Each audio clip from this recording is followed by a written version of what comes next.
And we are back. Welcome to the Executive Digital Notary Weekly, your weekly cup of coffee and conversation about what's moving in the world of digital authentication, notarization, and blockchain. I'm your host, Ansel, and that warm sound you hear right beside me is my co-host, Geesla. Good morning, Ansel. Good morning, everyone. The coffee's hot, the screen is live, and the ledger is humming. Feels like we say this every week, but the pace just keeps accelerating. They do. Let's begin with something that has quietly become the new baseline, remote online notarization. Right. Geesla, it seems like just yesterday this was experimental. Now it's simply how business gets done. It is a quiet revolution. What once was emergency fallback has become standard operating procedure. Yeah. And what's most impressive isn't just the convenience, it's the tech supporting it. We're talking about facial analytics during live video notarizations to detect coercion, biometric identity verification that goes far beyond a driver's license. And at the foundation of all that, the blockchain. Exactly. It gives you a tamper-evident chronological record of the notarization event, a ledger entry that can't be altered after the fact. This is what gives the e-apostille real power for cross-border use. The process has shifted from concept to tool. And with that shift comes institutionalization.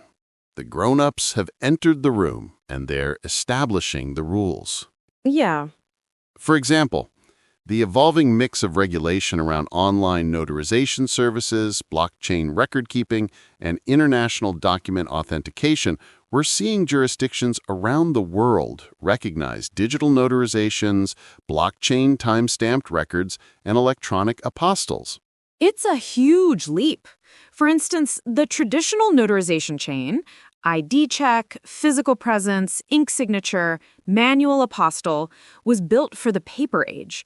Now we're living in the ledger age. And the implications for trust, liability, jurisdiction are huge. Take the concept of an apostille, the certification under the Hague Apostille Convention, which makes a document valid across member states. With blockchain time-stamped notarization, the hash of the document is recorded in a distributed ledger. Anyone with the document can verify it hasn't been changed. Exactly.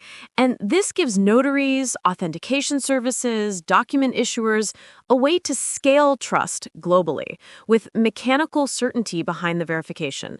Think about it. Issuing authority stamps document, notarization takes place via remote online session, a blockchain record is generated, an apostille or hash certifies integrity, and upon receipt across borders, the relying party verifies the ledger entry. And we're not just talking academic. Services are live today offering blockchain-secured apostilles and remote online notarization globally. The old model of driving to a notary's office, waiting days for governmental certification, is shifting.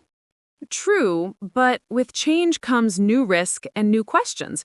When you detach from physical ink and paper, how do you define the notarial seal? How do you regulate identity proofing?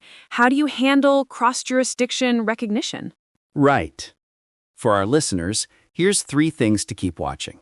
How regulatory frameworks adapt to remote online notarization plus blockchain ledger notarization. How document issuers and relying parties treat blockchain timestamp certificates, especially across borders. And how liability is allocated when things go sideways. Lost keys, bad identity verification, tampering attempts. Absolutely. And let's not forget, the technology alone doesn't fix everything. The notary's role is shifting from witnessing ink signatures to executing identity verification, session monitoring, uploading to ledger, and certifying that the data entered is accurate.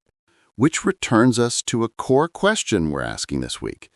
As these new digital systems mature, where should ultimate responsibility lie?